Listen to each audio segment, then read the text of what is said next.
Yo, what's going on everyone? It's me, it's Jinsula. I hope you're having a good day and welcome to today's Pokemon Go discussion video. Alright, so today I wanted to talk about something a little bit positive when it comes to Pokemon Go. And yeah, that could be quite a surprise because when it comes to my YouTube channel, I tend to be very critical towards Niantic and Pokemon Go. And for the last couple of weeks, I've been extremely negative because my sentiment towards Pokemon Go hasn't been really high as of late. I feel like Niantic has been making the right decisions when it comes to the game, and I feel like some of the in-game content just hasn't lived up to expectations. But today I'm changing my tune because when it came to this recent Spelunker's Cove event, I actually felt like this was a really good event and I wanted to give credit where credit is due.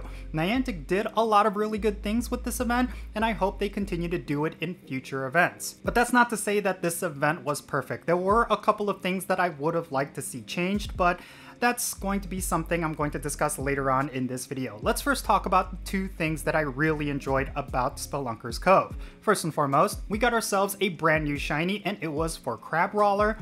And I felt like this was a shiny that a lot of players were surprised was actually valuable. It's not a Pokemon that's going to evolve into anything substantial, but because it's a very unique shiny, I felt like a lot of players actually cared to get it.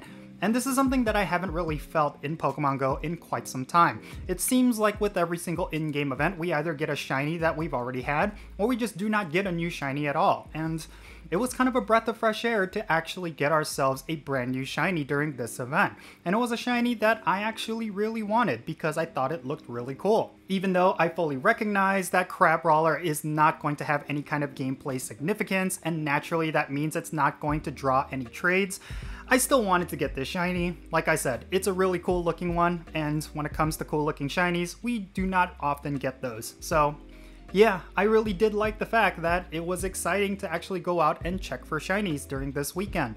And it's something I don't often feel when it comes to in-game events, so give credit where credit is due. Niantic picked an actual good Pokemon to have as a new shiny during this event. Now, the next reason why I felt really excited about this event and actually really enjoyed it is because, of course, Carbink. Carbink was actually spawning in the wild, and it's a Pokemon you typically only see from field research tasks or raid battles, and the fact that they included it as a wild spawn during this event actually motivated me to go out and play. The reason for that is because I actually have myself a really good Carbink for the Great League, but I haven't been able to use it because farming XL candies for this one Pokemon has been incredibly difficult. You either have to spend so many raid passes to do a whole bunch of raids, or you have to go out and farm up a whole bunch of field research tasks whenever it is available.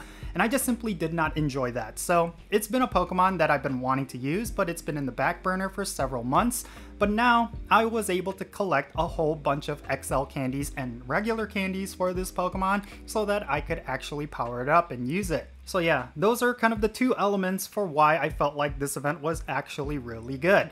And for a lot of players, that's going to be very subjective. I know some players just simply do not care about PvP, so for them to get Carbink candies is just not something on their radar, and that's totally understandable. I feel like this event was very much catered towards PvPers because a lot of the event spawns are basically meta Pokemon when it comes to PvP. There was a bunch of Lantern spawns, Marill, as well as Mankey. These are all Pokemon that evolve into some of the best Pokemon for the Great League. And because of that, I felt like PvE players just simply did not get enough out of this event. And I think that's my one main criticism with this Spelunker's Cove event. If they're going to have a whole bunch of really good Pokemon in the wild for one aspect of Pokemon Go, then they need to include other Pokemon that are really good for other areas of the game. But maybe they could have them in field research tasks or in raid battles, and I think if they were to have that balance within every single in-game event, then there's going to be something for everyone to actually enjoy. For a lot of my friends who only care about raid battles and they completely neglect PvP, well, they completely skipped out on this event because they just simply did not care about any of the wild spawns. Occasionally, they might come across a Pokemon that they might actually use, but it really was dependent on the weather and biomes. It really had nothing to do with the event wild spawns, and I feel like because of that, this event did suffer a little bit. So if I were to give any kind of feedback, I would say that in future events, continue to have really good Pokemon for either PvE or PvP in the wild, but also have Pokemon that are really good for other areas of the game as part of the wild spawns or maybe as part of raid battles or field research tasks. just to give my own personal experiences with this weekend, I felt like, yeah, the wild spawns are really good for PvP Pokemon. There's a bunch of candies that I needed to farm up, especially for Mankey, Marill, and then Lantern, and then of course Carbink.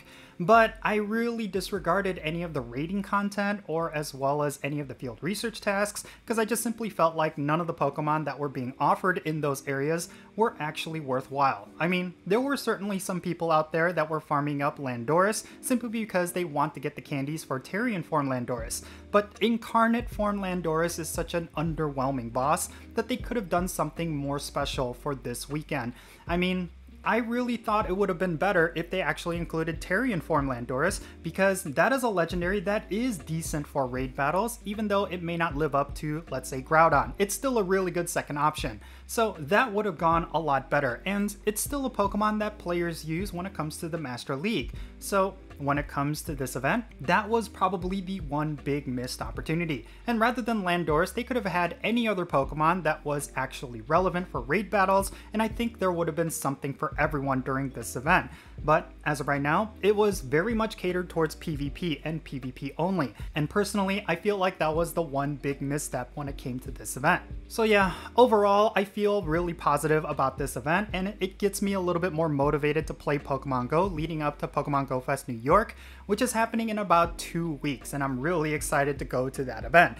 And I really do hope they can keep that momentum, because when it comes to Pokemon Go, I feel like it's been in a bit of a decline over the past couple of weeks, and that's very disheartening because I really do enjoy Pokemon Go, but I've been feeling less and less motivated to play every single day. But at least for this event, I felt very motivated, and maybe it was just because I just really wanted to get Carbink candies, and that could be the only reason why I really enjoyed this event, but personally, I felt like I had a good time, and I just wanted to share that. But in any case, that's going to be it for this video. Now, let me know your thoughts regarding this event down below. Do you agree with me that it was a really good event, or do you feel like it was another lackluster event, and I'm just, I don't know, blowing smoke into the wind? But yeah, let me know your thoughts, because I would like to know where the Pokemon Go community is currently standing. Like I said, there was not a lot offered during this event for PvE players. So if you're someone who does not care about PvP, I could totally understand why this event was very disappointing. But let me know those thoughts down below, and let's have a great discussion. And thank you so much for making it all the way to the end of this video. If you ended up enjoying it, make sure you hit that like button and subscribe if it's your first time here. And also don't forget that little bell so you can stay up to date on whenever I upload videos. And I want to give a shout out to every single one of my patrons on Patreon. You make this channel content possible. If you want to support the Jinsula channel, the absolute best way you could do so is by joining my Patreon. If you become a paid Patreon member, you get a permanent spot on my in-game Pokemon Go friends list. So when it comes to remote raids with the friendship system, if you want to play Pokemon Go with me, then make sure you go and check out my Patreon. And if you want to support my channel in a different way, you can do so by following me on social media. My handle is @Jinsula, and I'm on the platforms that you see on screen. Make sure you go over there and give me a follow. And that's going to be it for this video. I'm Jinsula. Be safe, have fun, love yourself, and I'll catch you all later.